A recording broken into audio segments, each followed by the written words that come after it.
અને હવે નજર કરીએ સમાચારો પર। વડોદરામાં બાઇક ચાલક યુવકની અશ્લીલ હરકત સામે આવી છે, જેમાં ઉભેલા ટ્રાફિકમાં બધાની સામે જ તેના દ્વારા લઘુશંકા કરવામાં આવી। ટ્રાફિક સિગ્નલ વચ્ચે બાઇક મૂકી અને જાહેરમાં તેમના દ્વારા આ કૃત્ય કરાયું છે। બાઇક ચાલક યુવકની હરકતનો વિડીયો જે અત્યારે સોશિયલ મીડિયા પર ખૂબ વાયરલ થઈ રહ્યો છે, ત્યારે પોલીસે યુવક ગણેશ દિનકરને ઝડપી પણ પાડ્યો છે। બાઇક ચાલક યુવક એ નશામાં ધૂત હોવાનો ખુલાસો પણ થયો છે। પ્રોહિબિશન સાથે જ મોટર વ્હીકલ એક્ટનો ગુનો તેના પર દાખલ કરવામાં આવ્યો છે। પોલીસે યુવક પાસે ઉઠક બેઠક કરાવી છે, તેને કાયદાનું ભાન પણ કરાવ્યું છે।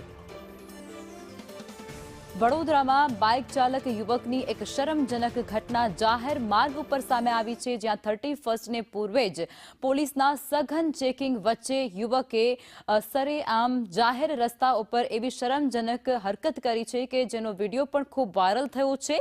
ગણેશ નામનો આ યુવક, જેની પોલીસે અટકાયત કરી લીધી છે અને ત્યારબાદ તેને કાયદાનો ભાન કરાવ્યો છે। તેને પોલીસ સ્ટેશનમાં લઈ જઈ ઉઠક બેઠક કરાવી છે અને ટ્રાફિક સિગ્નલ વચ્ચે બાઇક મૂકી અને યુવકે જાહેરમાં લઘુશંકા કરતાની સાથે જે આસપાસના જે લોકો હતા ઉભેલા, તેઓ પણ ક્યાંક શરમમાં મુકાયા હતા।